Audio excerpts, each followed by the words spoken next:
My name is Isador Pelletier. My parents were Mike Pelletier, Victoria Pelletier, and her maiden name was Sarah. I was born at home on our little homestead that we had, and lived there till I was about 12 years old, and then we moved. My father sold our piece of land, our little farm, and then we moved on to the road allowance. Okay, where did your dad come from then? Your mom and dad, where did they come from? They actually came from that area. Oh, that's where they were born? Yeah, that's where they were born, in that area. Yeah, I think it was, my mother was born east of Lestock. It was her grandfather had a homestead there, and that's where they lived. Was it a homestead or script? Homestead. They all of my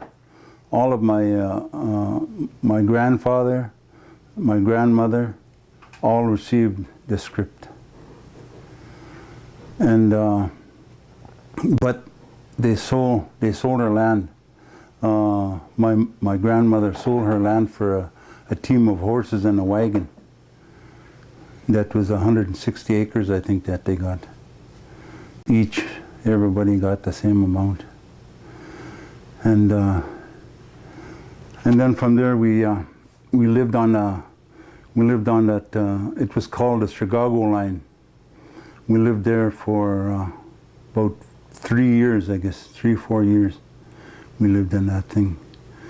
And when we had our land, we were able to go to school, but we had to walk 4.5 miles, and it was kind of hard in the wintertime. And after my dad sold that land, we couldn't go to school anymore. The RM wouldn't accept us because we weren't paying tax. So all the people, all the 28 families that lived on that Chicago line, none of them went to school. When they came to Regina, some of them started school. They were adults, but they went to special schools. Some of them are able to read and write, but 80% of them can't. So it was because they weren't taxpayers? Because they weren't paying taxes, yeah. So that was a road allowance? That was a road allowance, yeah. And we lived right, the part of the land on this side was all reserve land. And we were kind of in a kind of a dilemma there. Once in a while. They wouldn't allow us to chop wood. They wouldn't allow us to do nothing on the reserve. And I don't blame them, but we should have all at that time started getting along with one another, and we wouldn't be in the kind of a mess we are. It's so hard to try and bring people together. I talk a lot of times when I go to places where they ask me to speak, and I talk about that unity is something that we really need as First Nation people. What was it like when you were growing up there? Tell me about your community. Well, when we lived in on our homestead, we never went to town. There was maybe 1 or 2 times a year we went to town. It was only 8 miles away from from town, and we never had no such a thing as sweets or anything like that. Just the things that Watkins man used to bring. Then we had that. I used to when the berries were ripe. There were strawberries all over the place, raspberries, Saskatoons, hazelnuts.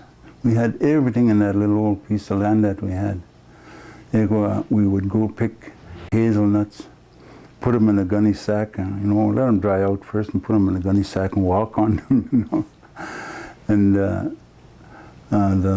the strawberries, I'd go down to that little meadow where all the strawberries were, and I'd just eat. My shirt would be all red.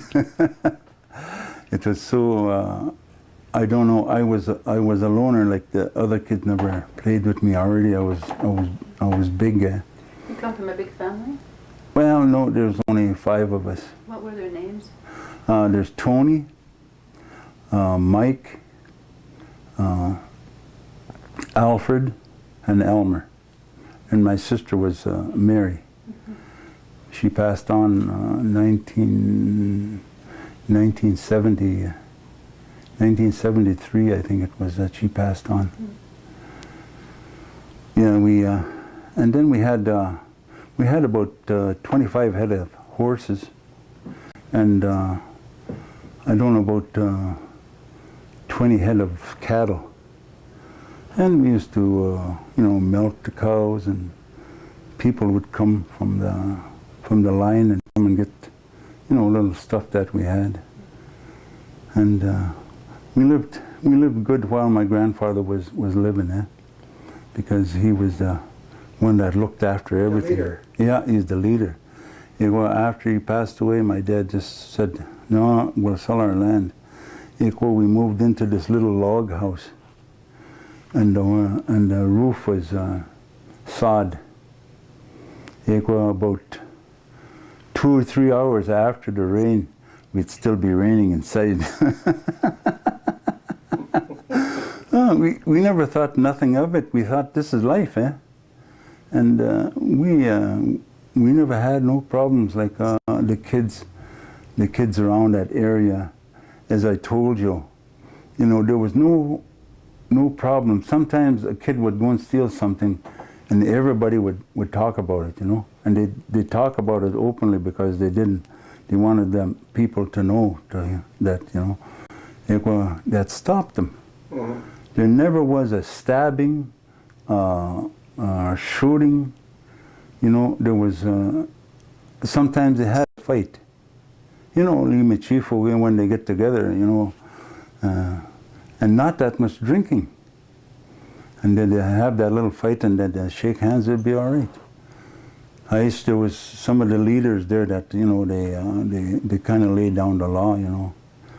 And we had our Christmas parties, we had our Santa Claus, you know, with no help from nobody else. That was just us that did all that stuff.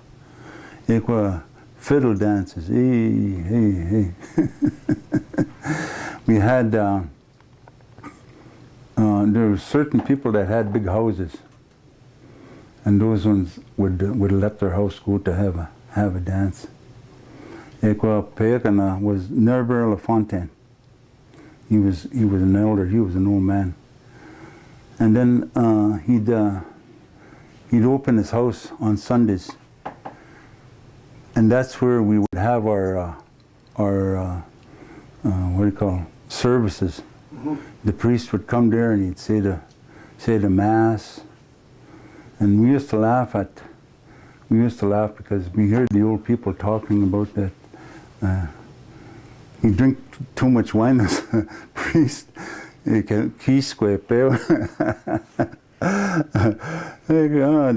had. Anyways, it was a good thing. It was a holy thing anyway, you know. But I remember those things so plainly, you know. I remember going into that house and listening to this priest preaching to us. Every Sunday you had to go? Yeah, every Sunday. You go on New Year or Christmas Day. Then we'd have to go to the mission, which was about maybe 9 miles from where we lived.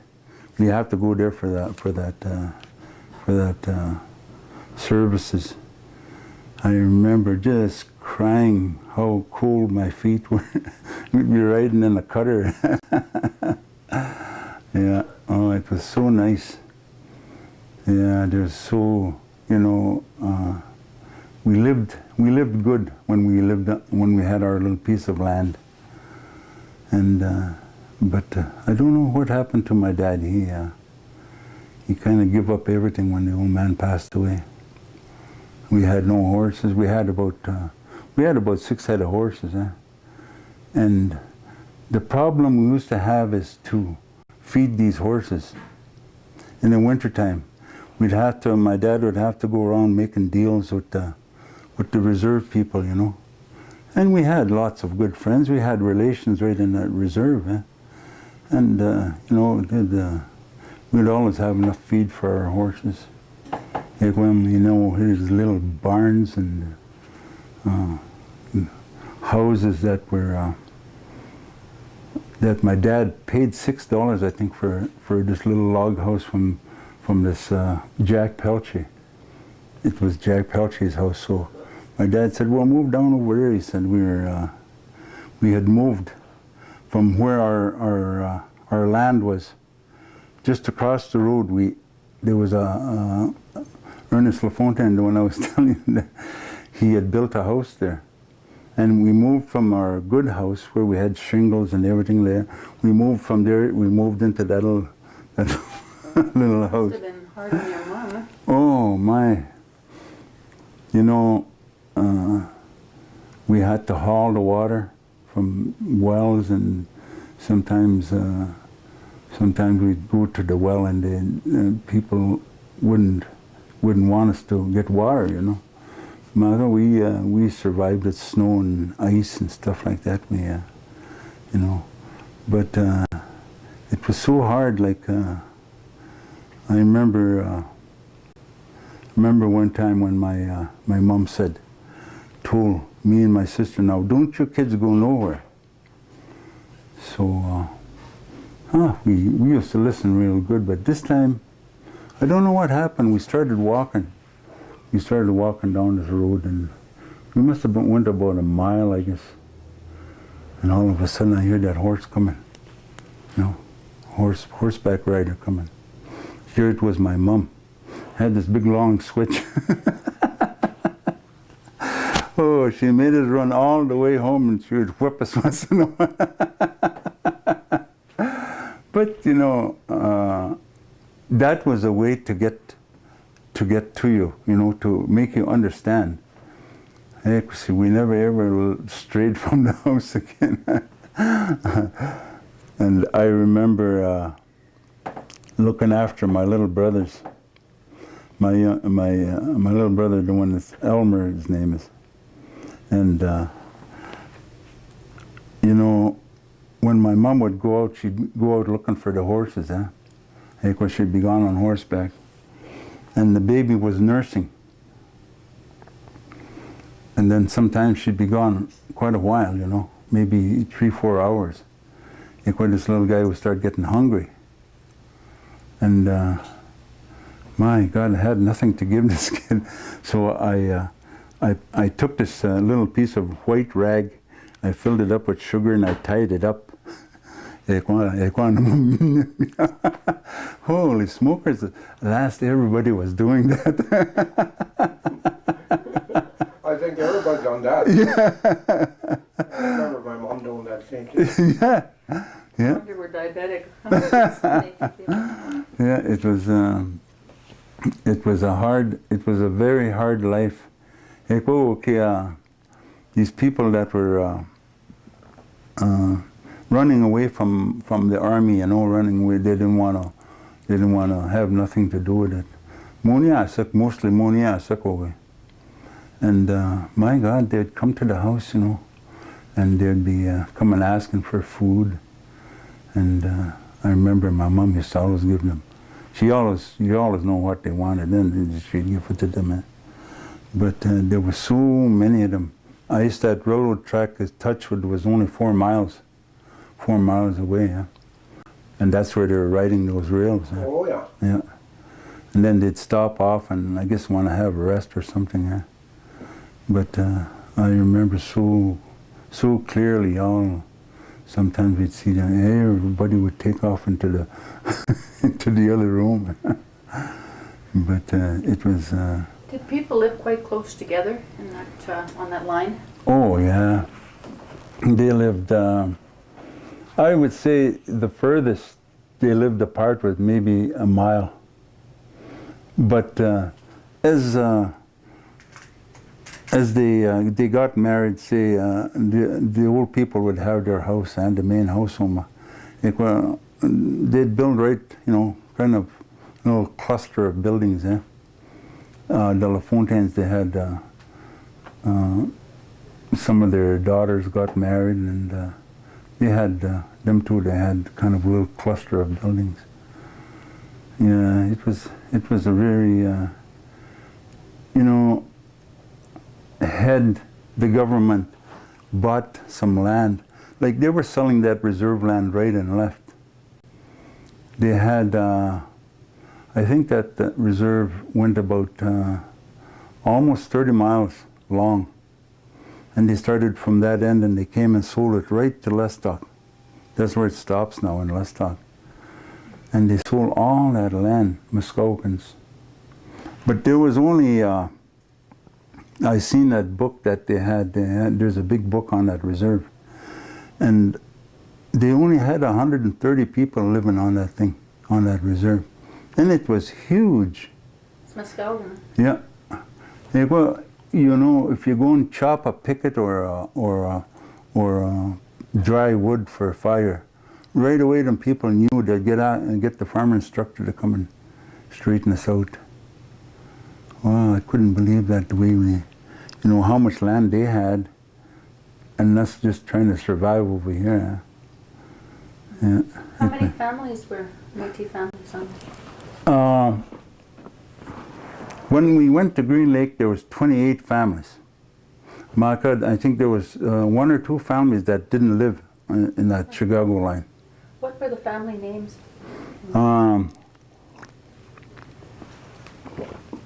There was the Sayers, Kellers, LaFontaines, Pelletiers, lots of Pelletiers. I think the Lapiers, Vilbrants, I think lived on a far end. I think they were, but they didn't. They lived there for a while, and then they'd move, to somewhere else. And let me see. That slipped my mind. I can't really remember that many. Denemies. And those were the bigger families. And Campos. Alvin Campo is a Muslim man, and Matti.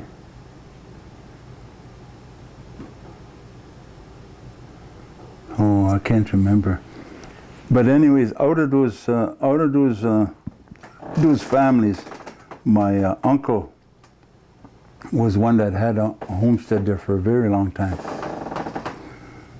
and my dad. So those were the only ones that actually had land there. The rest of them were, were living on that little piece of land. And it started right from Lestock, just not too far from Lestock, and that thing went stretched right across to the other side. Must have been about maybe 10 miles of land that was there, and there was little houses all over, But these people would go out working for farmers. They just lock up their little house and they'd be gone for the whole summer.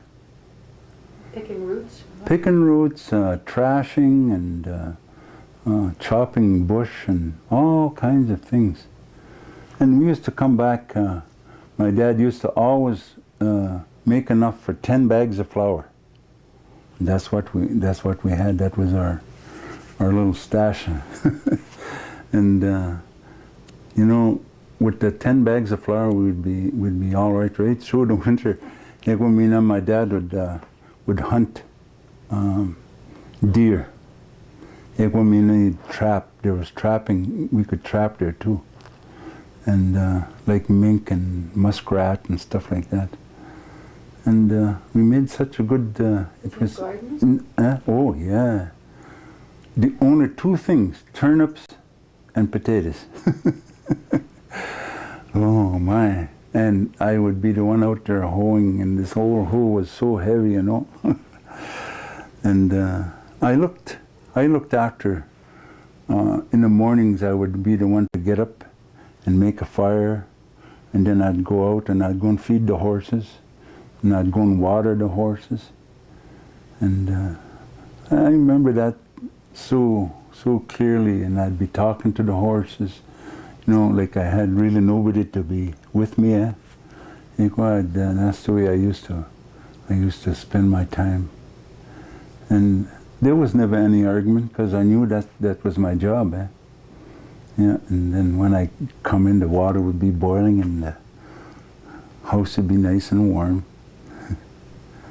But you know, it was a very hard life. I now that I come to think of it, you know, how you know, the clothes that we had, you know, there were my shoes had holes in them, and my pants had patches. The patches had patches. But you know, we never. There was never like. I remember my dad and my mom. They rarely ever argued. You know, no arguments. My dad would go out sometimes and come back maybe 12 o'clock or something, and then I'd have to go out there and put that horse away, you know. Tell me what happened when you guys moved to Green Lake? What year was it? How much time have we got? 1949. We've got lots of time on Yep. the tape. Okay. 1949, my God, I don't know what month it was.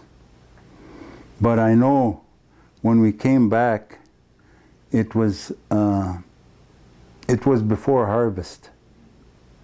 My dad tried to make it back here before harvest. And I remember living in Green Lake. We lived in tents. Can we start from when you guys left to go there? Oh, okay. So I want to hear the story about happening. Okay. What do you remember about why did you guys have to go, and what year was that? Well, it was 1949, and what happened is government people started coming around, and I guess seeing the way we were living, and it was the government at that time was the CCF.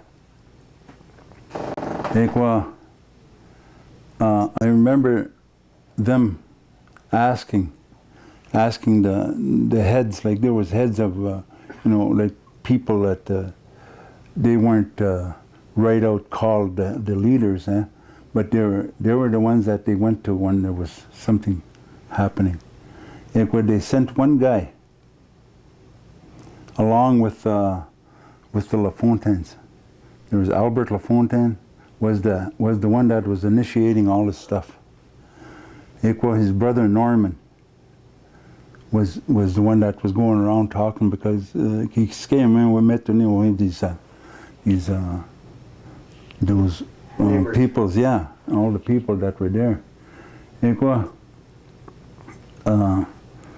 don't know what happened. Anyway, they got this one guy to go down there. He said, there'll be land given to you, 160 acres each, for each family. And there's trapping, there's fishing. You know, you guys can have a good life over there.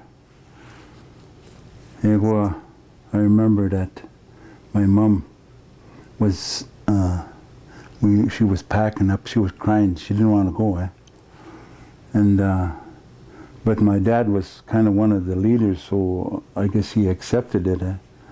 And she was saying, I'm going to leave some of this stuff here, she said, because I know I'm coming back, she said. There was some pictures and some little pieces of furniture. She said, we'll just lock it up and leave it. And so we, they moved us all to town. They said, you guys come and camp right in, they gave us an area to camp. You camp here, and we'll load all your stuff on. The wagons. I don't know of anybody that took sleighs along, but wagons and all the things that we needed, all the little stuff that they had. Most of the people, some of them didn't have nothing. What town? Pardon me? Which town did you go to? Lestock.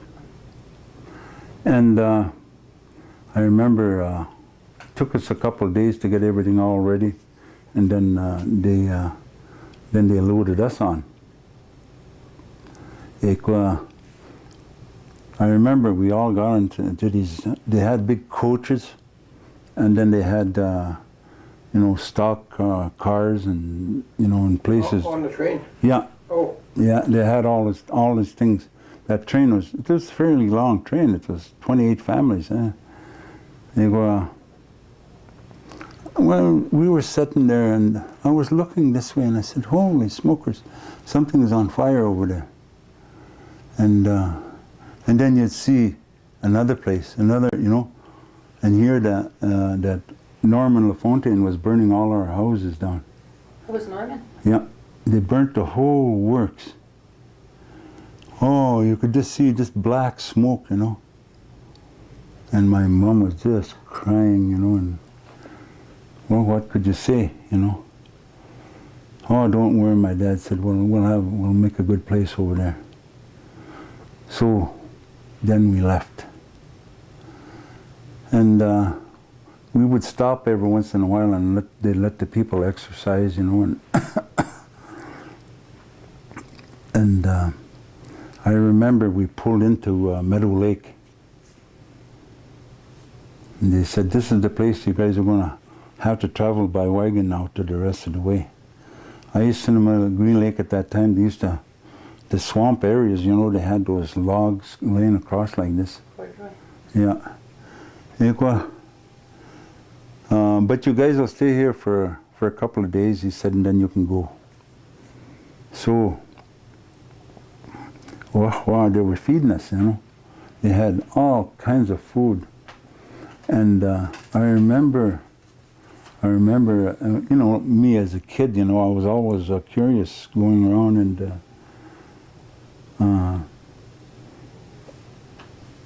the people were they were just giving us enough to eat, just enough to survive, And then they said, well, we'll give you some flour and we'll give you a bag of flour, 100 pounds each or something to each family. And those LaFontaines had a store in Lestock, a general store. I remember me and this little guy come walking around the side there, and there's they had butter in big cases. The stuff was all melting and it was running out on the ground. And I was thinking, my God, we could use that stuff, Instead of it all went to waste. So, but I don't know what else went to waste, but that's what I seen. And anyways, we left. We left Green Lake. Meadow Lake. We went down there, and some of them leaders, the heads of of Green Lake there, had a meeting with our men, with our leaders, and said, we don't have no place for you guys to come and stay here. We're just surviving ourselves. He said, how come you guys are coming here? And then so they explained to them it was the government that did it. And go, my God, did you want your coffee, Chi? No thanks. No. Not right now. Yeah. And like they kind of resented us coming there. We couldn't, again, we were having problems going into school. It was a small school, and there was a bunch of us. Actually, they'd take a few kids, and the rest of us were just out there. Again, just the way we always were. No school, no nothing. But we did a lot of fishing. Hey, I used to just love fishing. And my mom said, you know, they took us out, and there was a little stamp on a tree, like a card, and it named my dad as the owner. And I should have took that thing. And then he said, this is your land. Wow, some of them trees are like this, eh? You know, like me or you now, we would have a good time because we could build ourselves a beautiful house, eh? My God, my parents weren't like that, weren't used to that kind of stuff, eh? And they said, don't you ever go into the bush, they told us. You're going to get lost. So we had to stay around. Yeah, stay around and, you know, living in the tents, and then people would come around inspecting us, you know. And I remember this journal. I had that journal. It was a journal, a government man who was keeping this journal. And it said there, Joe Harry Pelletier is a very lazy man. He sleeps till dinner time, and he doesn't do no chores. His wife has to look after him. And he had a journal on every man. And my God, I couldn't believe that. And I just got that. I had that thing here, and I must have lent it out to somebody and never got it back. I just seen one of them a little while ago. Oh, In yeah? the office of me. Oh. But I tried to save everything I could save, eh? And when you're 10 years old, you don't, you know, that doesn't mean nothing to you.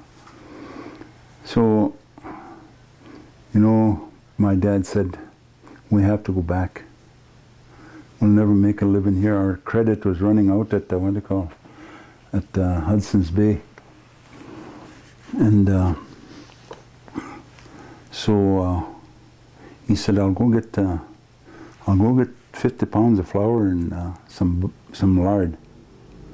He said, you'll get ready and we'll go. I remember we stayed there 3 months. And I remember these, every once in a while you'd see a wagon gone, eh? Your family was leaving. Why, he was feeling bad for our community, eh?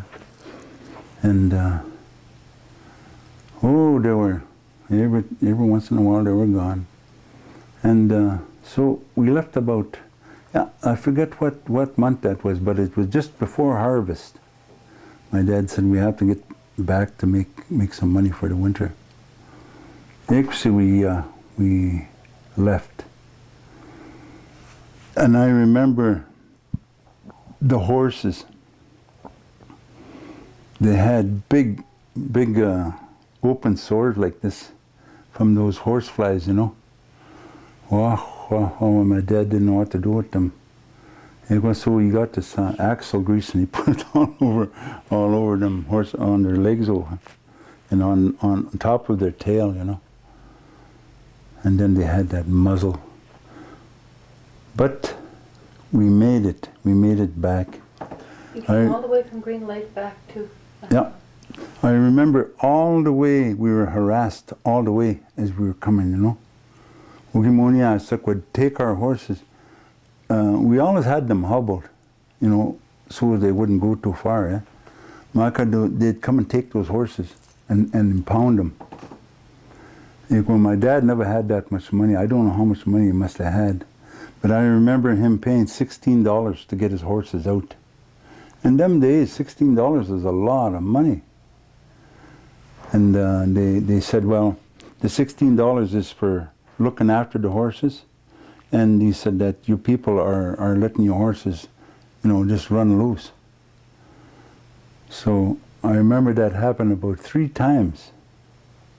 the one time the guy just said, take your horses, he said, and you guys get out of here, don't come around here, we don't want you around here. So we kept, Where was that? Which way? Yeah, it's this side of Big River. oh, so you came through Big River. Yeah, we came through Big River, and it was east of Big River, where those people harass us. And they'd come, sometimes a truckload of them, truckload of teenagers or whatever they were. Yeah, we got And just scared the hell out of my mother. And my gosh, we, I hated it.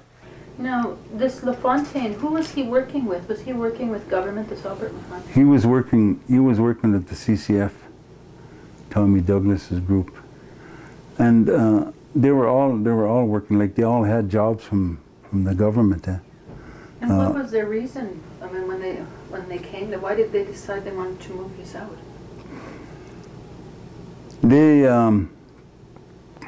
one of the reasons that they give was that that we were kind of living in a squalor, like, you know, and not only that, but our children weren't going to school, and they needed education. And I believed in that. You know, every time I had a chance, I went to school, and that was some of the reasons that they gave. But you know, as far as I was concerned, like the way we coexisted as Métis people in that place, you know, why bugger something up that was, you know, that was working for them? They were satisfied. Nobody said nothing, you know. Nobody tried to say, well, gee, you know, we should try and get farmland and stuff like that. Nobody said nothing. It would have been cheaper to build a school, huh? Yeah, it would have been cheaper to build a school, and as I say, give them pieces of land, you know, maybe 2 or 3 acres apiece, and say, okay, now this is your land. If you want to stay here, you're welcome to stay as long as you want. But you know, it seemed to me like our people have been, you know, ridiculed, and they did all kinds of things to us. You know, sure, the Indians had it rough. We used to all. Maka, at least they had land. You know, like what they did at Lazar, you know, that was a big community. They even had their own church, those people. What did they do there? They cleaned it all out, the same thing, they burnt it. And now there isn't nobody there at all. I remember my Uncle Edward and Harry Pelletier, they lived over there. How far was that from Lestock? From Lestock. Well, it was in the Manitoba border. Oh, okay. Yeah, Saint Lazare. Yeah, that was a real thriving community. That one. And some of them had little farmland, you know, and stuff like that there. But they got rid of it. Well, Saint Madeleine even. Yeah. That's the same thing. Yeah. Now they got a big basher where right in the Yeah. right on the graveyard. Is that right? You know, our leaders, like,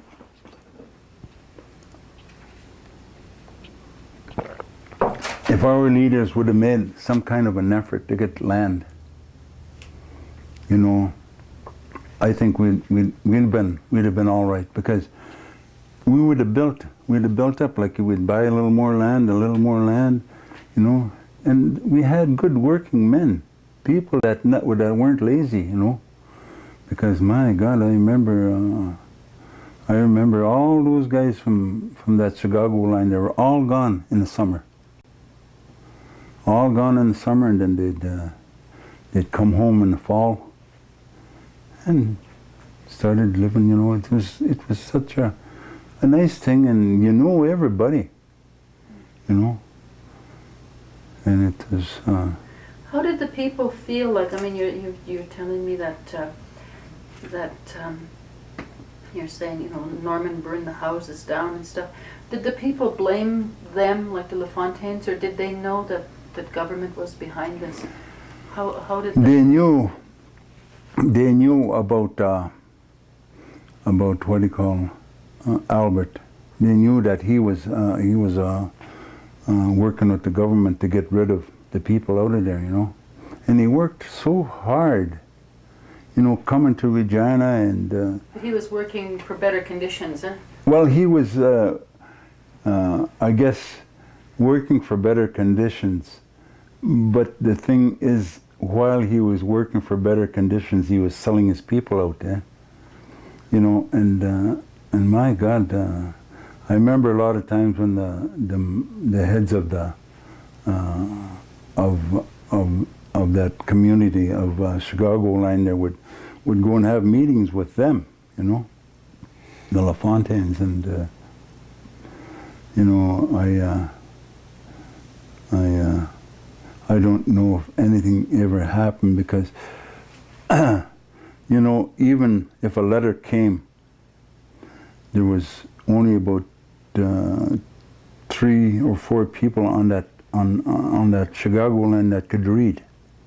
So if a letter came to my dad and them, they'd go and see this person and then get him to read the letters. Huh? That would be LaFontaines.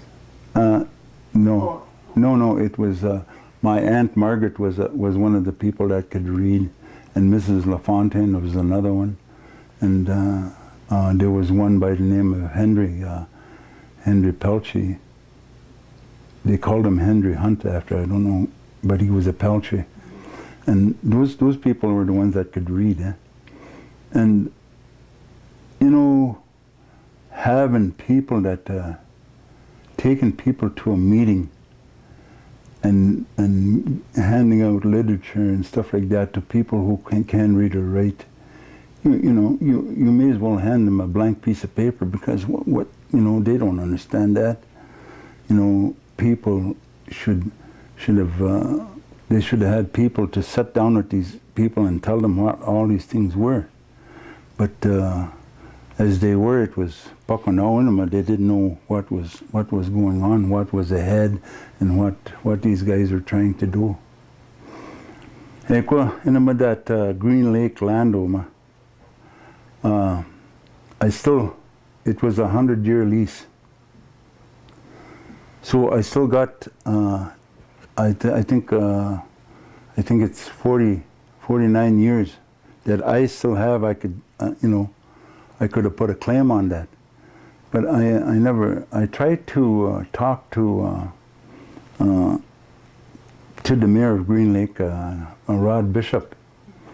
You know, I told him one day, I seen him at the Seven Oaks. You know, I said, I'd like to talk to you about that thing. And he said, by golly, I want to hear about that. He said, like I wanted them to do something about. And I guess they must have, because now they call it the Métis Farm, whatever it is. But you and your people would still have claim on it. Yeah, we still have claim. We still have claim. The oldest living child. Yeah. And there's a lot of them that live in town here. But we never get together anymore. Like, you know, actually when we came to Regina, that was it. You know, once in a while you see somebody somewhere, you know, but they kind of. It was such a tight community.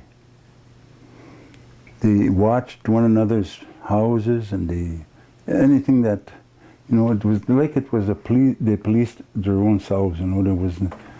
That's what self-government means, like what they had, you know, and it was good. And what kinds of things did you guys do when you were living on that road line? You know, for entertainment, you were saying you had fiddle music and stuff. Who were your fiddle players? Oh God, there was Norbert LaFontaine. There was little Joey Desjardins. There was Fred Desjardins. And there was some the Indian people. There was some of those people that could play fiddle too. Eh? And everybody came, you know. It didn't matter Indian or half-breed. It was they were just, everybody was accepted. And but that was the thing. The biggest thing was our Christmas party for the kids, you know. I remember that old man, his cutter, with just half that back part was just loaded with candy. And then the kids are just, you know, handfuls. Didn't matter how many times they come around, they got a handful, you know. And oh my God, it was so nice. And I remember. They dress up like Santa Claus? Yeah.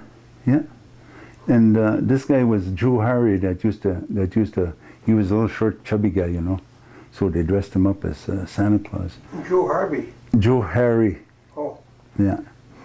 Yeah, he's one of the people that stayed back in Green Lake.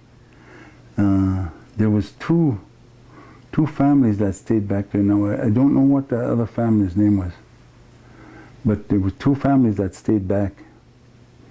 And I remember this, Joe Harry had a few drinks, I guess, you know, and he tipped his cutter and Santa Claus. So all of a sudden, somebody come running in and they're talking, and the guys jumped up and took off, go and help this guy load his thing back up again. Santa Claus. Yeah, my God, we had that was such a good time. And then, you know, like Christmas was really nothing for us, eh? But New Year's, wow. Every house you went to, it didn't matter how poor those people were, you have a table. Then you go and eat. And I remember that when they had weddings, you hear a shot. All the way down, another shot as they were coming, you know. Then you could hear the bells, you know. Why they had big weddings. And then at that time, I remember that one wedding they had. My mushroom used to be kind of, you know, always tipping it up in my Uncle Bachis.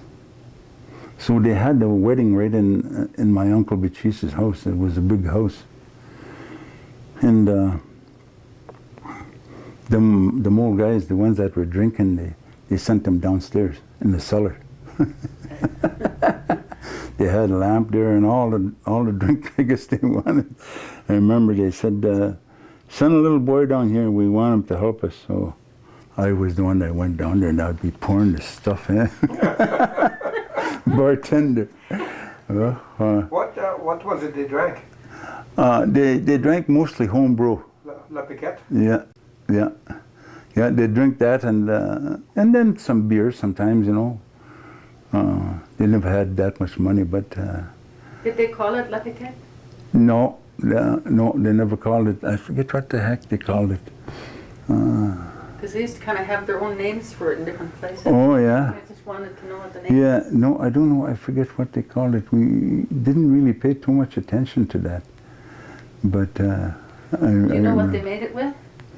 It was a mash made out of potatoes and raisins and bran and stuff like that, and then they'd boil it, Then it it'd light up when you lit it, Really powerful stuff. The thing that used to really stick in my mind, and I used to wonder why it happened, was that we used to. My dad would go hunting deer all the time, And that's what we lived on, was one of our staple foods of... We don't know if we're on here. We better check it first. So. Your sound is off again. My sound is off. Oh, there. Oh, it just must be this little thing on top here. Oh, yeah, okay. But what we lived on was mostly rabbits and chickens and deer. And I remember my dad got caught for hunting deer, and he went to jail for 6 months. Oh boy. 6 months straight he went to jail, and I think he got 5 or 6 days good time. No parole, no nothing. Stayed, did his whole time. Just to feed his family. Yeah, just to feed his family. And one time there was the RCMP came to our house. Tiro nothing here. Tiro nothing. Oh, yeah, okay. And these policemen came to the house and said, we got a search warrant to search your house, and told the old man, my old grandfather. And he couldn't really understand English that good, because all he spoke was French. He said, come on in. He said, don't need no warrant, he said. And well, they turned our little house upside down, and you got, do you have a cellar here? He said, He said, right there. Bill with this old man. So the RCMP boat went down. And that's where we had our potatoes and our turnips and all that. Hey, just a few minutes. Fleas. There were so many fleas down in there. Well, they were brushing their pants. Oh, jeez, I'll never forget that old man. I died laughing after that. Yeah, no, there was nothing there. That was my uncle. They blamed my uncle for stealing a saddle. That was that wasn't very often you seen a policeman there. The only time when there was lots of policemen coming was when they would go AWOL, they didn't want to go back to the army. Were there many people that joined the army? Oh, God. They drafted. They never, some of them joined, but they drafted so many of them. My dad was drafted, but he had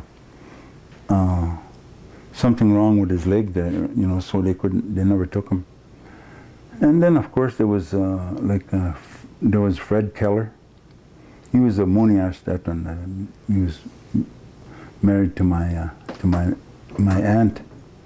And then there was Paul Pelletier.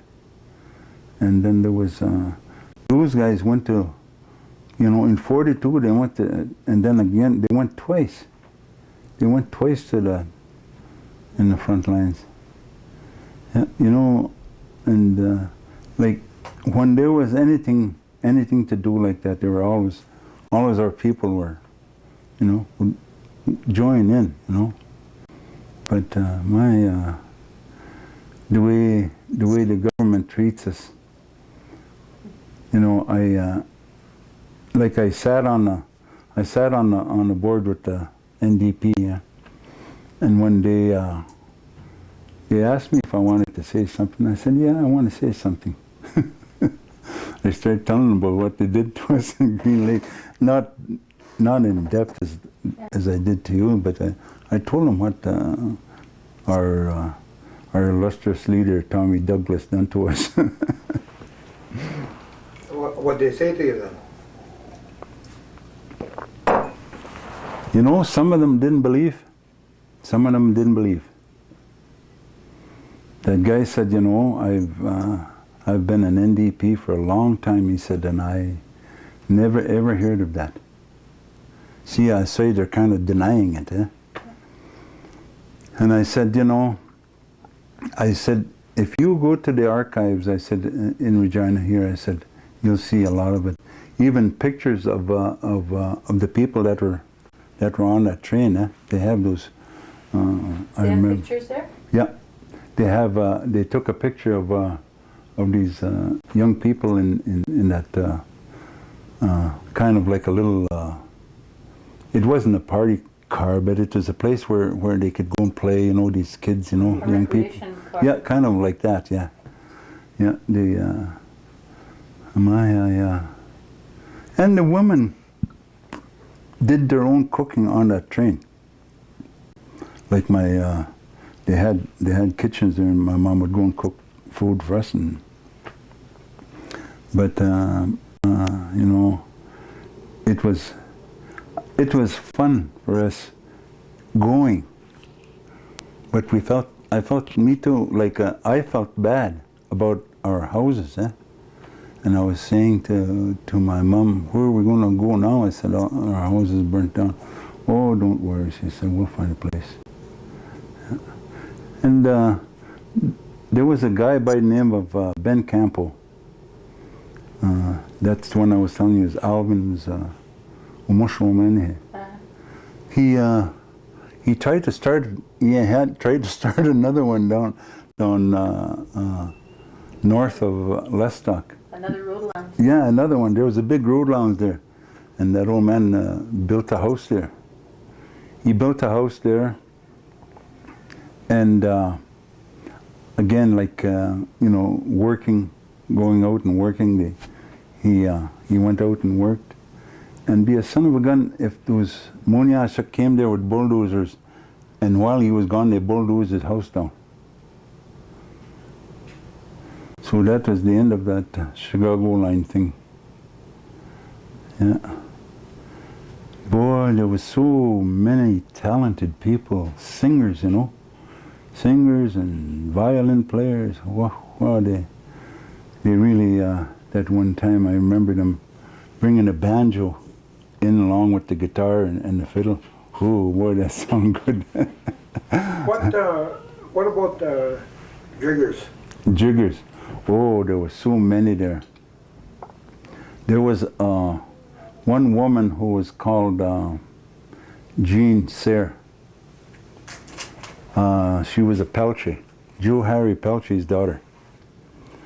Wow, boy, just like that woman was fluting on the floor. He had 3 girls, and all of them danced. Boy, you know, it took a good person to be able to beat them. And they knew all kinds of steps, and you know, you learned from other people, I guess.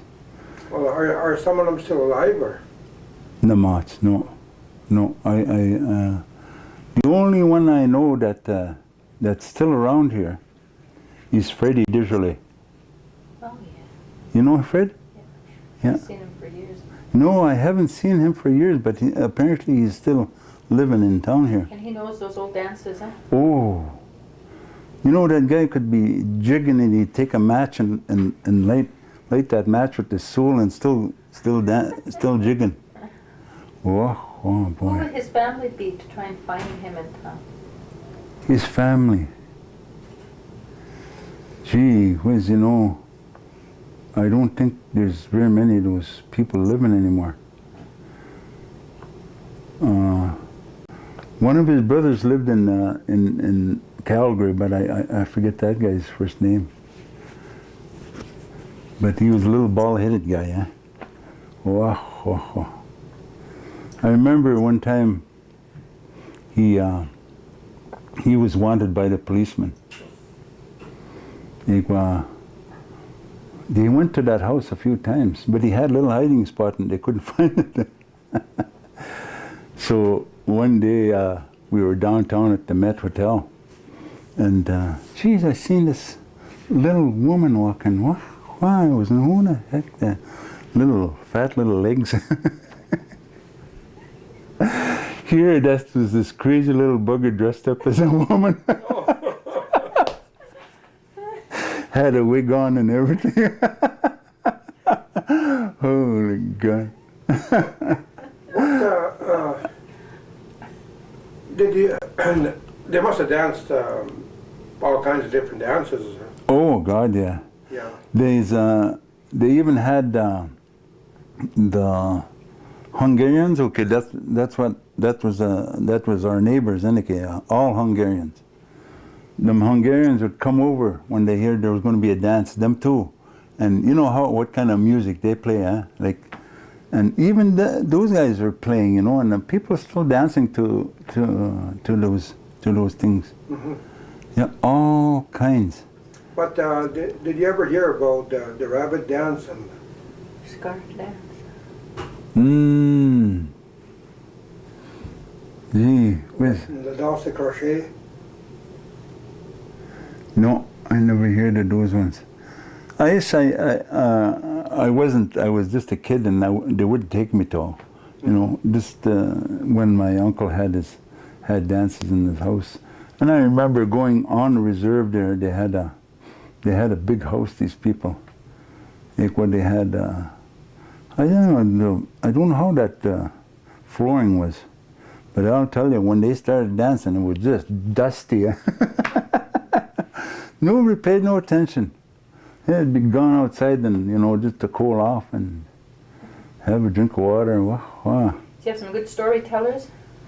Oh, God. I would we'd all sit around. I'd go get a cool cup of tea. Then I'd fill my old grandpa's pipe up. And then I'd set it down right away, what I wanted. Then we'd all sit around by his bed there. And that old man would sit there. 1, 2 o'clock in the morning, that old man would still be telling stories. And my God, some of the stories he told. He said, we could have beat Louis Riel could have beat those policemen like crazy, he said. They were green, like they didn't know nothing about fighting. He said, I remember I was just a little boy, he said, and seen these guys come riding in. You had our people were on each side of them, on each side of this of that place where they were coming in. He said, and Gabriel Dumont wanted him to shoot at these people, but he wouldn't. Riel said, no, we don't want to start no fight. Maka, they ended up fighting anyway. But he said we could have beat them. Actually, they let them through. But to hear them tell the story that, that they were, what they did to our people. Tape recorder, Chinam. Yep. Oh.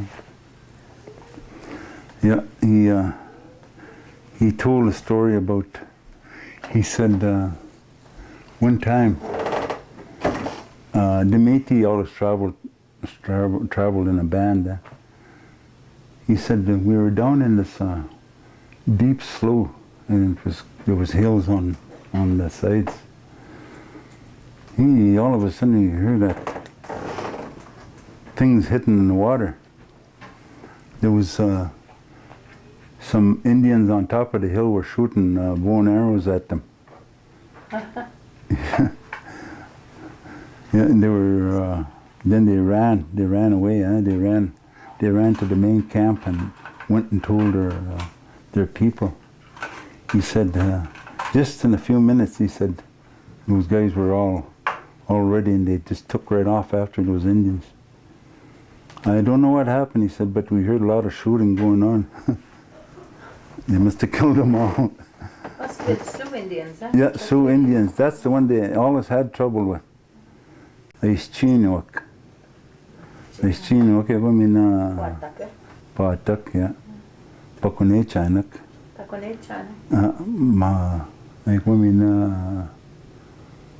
Flathead. How do you say that? Yeah, and the Pakistakanak. It was the snake eaters, the ones that ate snakes. It was. Yeah, something like that.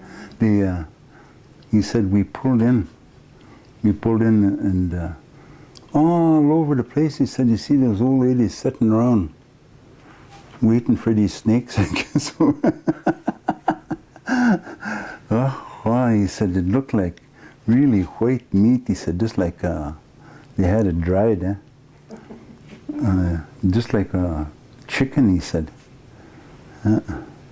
They wouldn't eat them though. Them half-breeds wouldn't eat that. Yeah. Did you guys have stories of rougarous or loups-garous, whatever you... Oh, yeah, yeah. My old grandfather had those stories. One of the stories that stuck in my mind was the story that was told by my mom. We had a white family that that came and asked the old man if they could build a house, and they wanted to have a small garden and stuff like that. And the old man said, "Yeah, go ahead. You can live over there," he said, in that corner. And we had a great big lake there. And it ran for about maybe 2 miles long. And just the other day I was telling my wife that story. And Mooney Ashwa was walking along the beach. And it looked like a big log had fell, toward the water. And he wondered what that was, and he got a little closer, and all of a sudden he seen the head, the big head like this, and it's this pure silver, that snake's head. And he said, this guy started backing out. It almost got him, like it was drawing him, but he backed away, and he got away from there somehow, and he took off. So the next morning, I guess he thought, well, I'm going to go and check and see if that thing's still there. But it looked like somebody dragged something, He went back into the water, that thing. About 3-4 days later, I guess, wow, that thunder, I guess, was just low. And just really constant. And all of a sudden, I guess, this guy was looking outside, and all of a sudden, you could see that big snake. Them thunderbirds took that snake. It was just wiggling around, went right into the clouds. And that was Ammoniash that told my mom that story. Well, something that they always, like you read it in books and stuff, but I remember when I was a kid who observed it. But what was the relations like between men and women? Was, like the work and stuff, how was that divided? That, history says that we were egalitarian, which meant that our lives are pretty equal. Mm-hmm. Do you remember that? And you said your mother used to ride horseback to go looking for Oh, horses. yeah. That's kind Yep. of considered men's work, isn't Yep. it? Did women do those kinds of Oh, yeah. They picked stones and stoked and, worked right alongside of us. My mom was always there. She'd have to go and cook dinner, but then she was there piling brush and stuff like that. And when we had a job to do, we'd done it. The whole family pitched in. Yeah, and that was one of the things that women, them days, I don't know, they were so strong. They were just like men. They could do anything. And it was so, well, of course it was a hard life we had. Mm-hmm. And we had to try and make a living the best we could. Yeah, there was so many.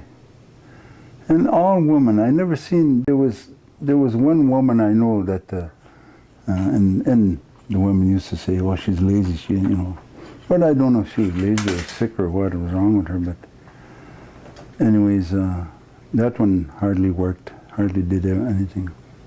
What about midwifery? You said that you were born at home. Were there midwives? Oh, there was so many of them. Was there Any old lady that lived on that line, they knew how to do that. Yeah. And no problems. Never ever lost a child. And was there any one in particular that you remember that people talked about? Yeah, there was one old lady that was kind of the what would you call her, the expert at things. If there's one old lady couldn't do something, they'd run and go get the other one. Kind of like the teacher. Yeah, and I forget what the heck her name was. And Muskegon? Margaret Pelletier. Joe Harry, his wife. That was the one. She was the lead. Yeah, yeah, she was. She was. What the heck was her last name? Janai. She was Margaret Janai. And fair look, you know, they look. They didn't look like they looked like a Métis, you know. And I remember that old lady was kind of the boss of that clan. Eh? She looked after everybody, men and everything.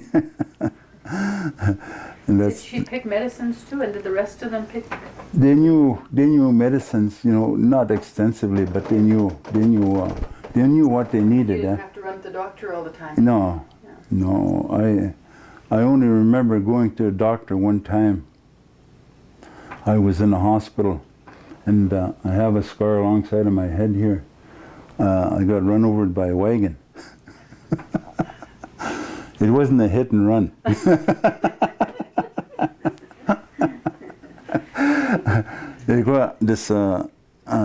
It was lower, it was around here, and it just took the skin right off, and it was hanging down here.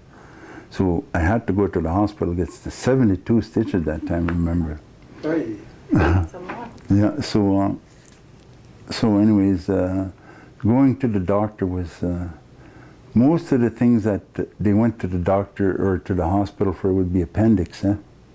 And I remember my mom was so scared of horses, and my uncle left his team of horses there hitched up on a wagon, and me, I was always wherever horses were, that's where I was.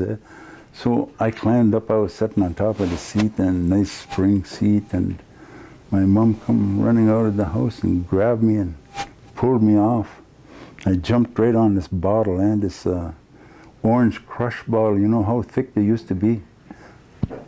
I stepped right on that damn thing, right across my foot. Wow. Boy, were they having a hell of a time. Stopped, must have hit the main vein, eh? Tobacco. They used a whole can of tobacco, and it wouldn't stop it. Here were my aunt Liza there, there's pictures there. She said, "You go and get me some bark," she said, poplar bark. So had all these kids chewing this bark, and they filled that cut up with that thing and stopped like that. Saved my life, I guess, because otherwise I'd have been dead. I'd have bled to death. Eh? They wouldn't take me to the doctor. I crawled around there for, I don't know, must have been a damn near a month, I guess. And finally I got better, but the things we went through. I remember this one time, my mushroom had a buggy. Like, he said, "I want to go to town." He said, "And I need you to haul the groceries for me." So I went along. We pulled into town, by the elevators there, and we were crossing the track, and that damn horse stopped. That old man was whipping that horse, and he wouldn't move. The train was coming. I could see them little flags, you know, they were coming like this. And I was going to jump off, and that old man wouldn't let me jump off. Whoa. We would have been stone dead. Finally, that damn horse, I don't know what he'd done to him, but he made him go. That train just zoom right by us. That was another close call I got. So even in those days, people got hit by trains, huh? Oh, yeah. I remember that flyer, the one they called the flyer. That was the fastest thing that they had around here. Eh? And that thing would be going 70 miles an hour. Train? Yep. Right down that main line there, that Touchwood line there. It was, that was one of the main lines. holy God, you see that thing is going by. And the noise it would make, you know, they'd be pulling that whistle. Oh, and the horses would be rearing up. What did you think when you used to watch that flyer go by? I mean, what kinds of things? God, you know, I had so many mixed feelings. I didn't, you know, I always wanted to ride one, and I never did. I never did ride one. I always wanted to ride one, and I used to, you know, I think, oh, well, that's just for the white people, you know, that's not for us. But, God, I remember also, you know, going to town. And, you know, I think there was 5-cent Cokes, you know, and an ice cream cone. Holy God, I was in heaven. Yeah, things like that, you know, that made me happy that I was living anyway. Yeah. I wanted to ask you before we finish up here about your grandparents. You said they had scrip. What was your grandfather's name and where was he from? He was, his name was Frank Pelletier. And they had come, the story that was told to me that they had one of those little pieces of land that ran into the water, you know? River Law. Yeah, they had one like that. In Batoche? No, in Oh, I see. around St. Boniface, Yeah, around White there. Horse Plains there. Yeah, around there. And but I don't know how true that is because we never found nothing. We have everything. There's death certificate and all that stuff. But he was from that Manitoba area, whereas a lot of the Métis came from that area. And you know, well, the Métis, wherever there was a village or something like that, that's where they would all go there, you know. It was just kind of like a place to go to. Yeah. What was his father's name? Do you know? Hey, no, I don't know. What was your grandmother's name, her maiden name? Her maiden name was Janai. And her first name? Was Emily? Marie? No, that was my other kokum. Oh. This is your dad's side we're talking about. Yeah. Emily, I think her name is, I think I have it in there, or here. That's okay. We'll look after you. Yeah. And where was she from? Manitoba? No, she was from the northern area over there, down by Allgrove, in that area. But you see, I had 3 kokums. One was Nervera LaFontaine's sister. That was your father. Your grandfather had 3 wives? Yeah. Okay. Who was the first one? The first one was that, the one that, de LaFontaine. That was the first one. And then he had another one, and I don't know that one, I don't know that one's name, but I'm going to try and find out all these things. And he had a one boy with that woman. The first one? Yeah. No, the first one he had, let me see, there was my aunt and Uncle Baptiste and Albert.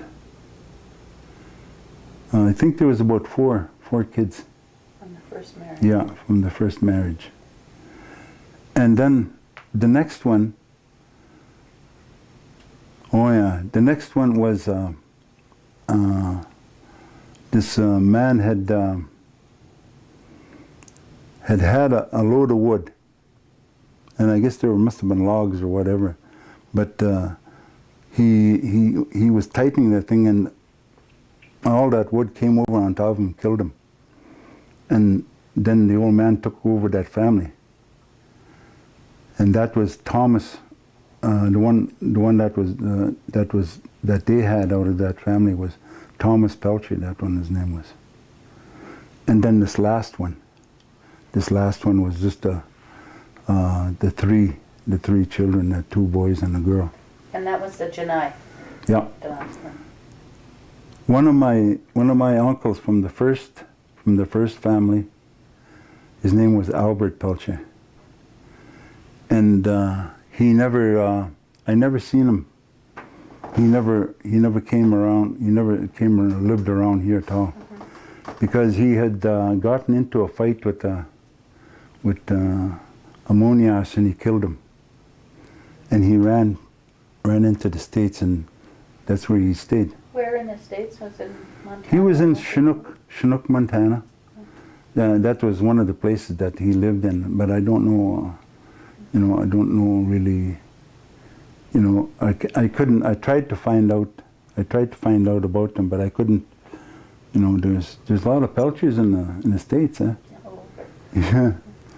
And so we kind of give up on that. We got a hold of a cousin of ours that was in the States.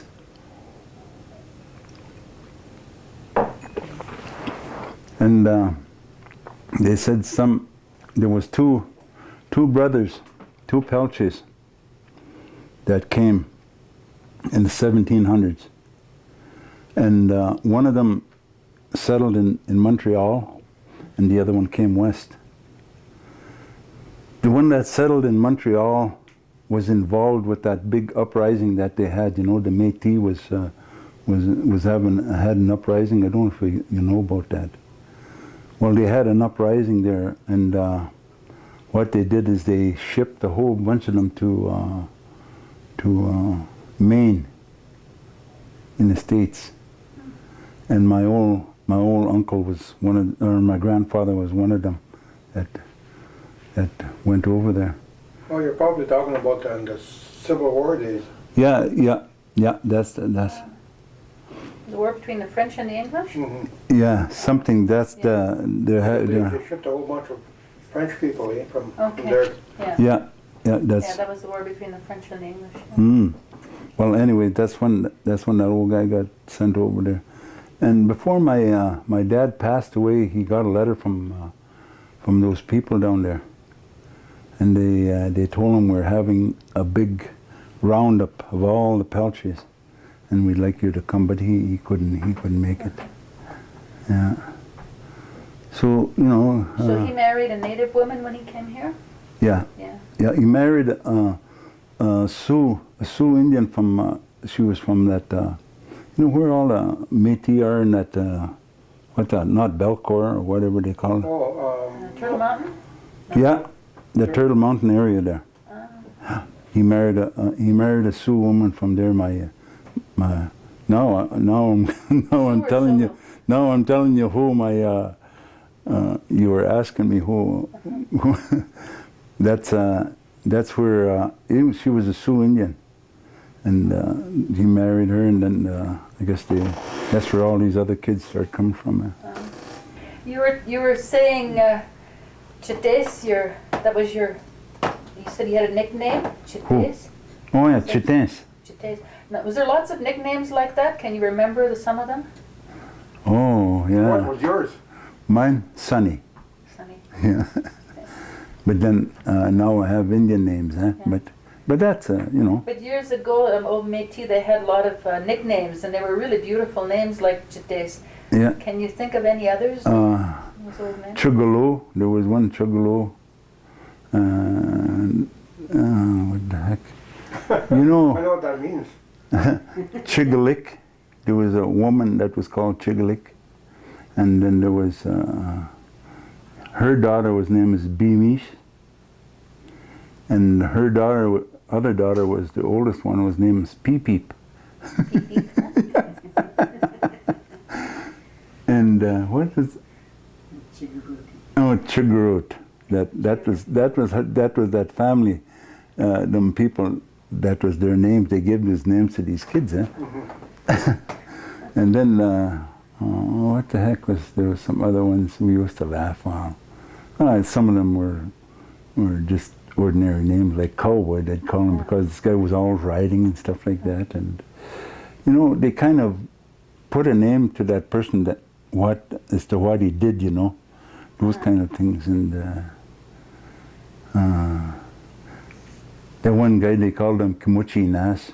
That's what tell you what you did, eh? You want him around your house?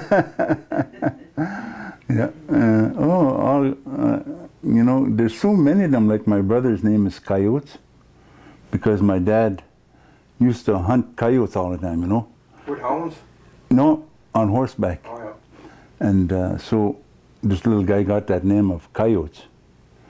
And then my other brother, I don't know if you know my other brother, his name is Bones. Is that Elmer? No, that's Alfred. Uh, Yeah. Elmer's Coyotes. okay. Yeah, suits him. You say that to him next time you see him. Yeah. Hi, Coyotes. So that kind of that's a kind of a dual name. It acted as a nickname to him, and then an Indian name on top of it. Eh? Yeah. Yeah, and so all kinds of, oh gosh. What about around where you lived? Did you have midship names or Cree names for a river, a lake, or a little hill? You know, like well, usually where people lived, they had, you know, a name. It might have an English name, but they had their own names for them. Oh yeah, they had names. One thing that stuck in my mind was Patra. Patra, they tell me, is a hill. Patna, But you know, yeah, high hill. That's their name, but they shortened it down.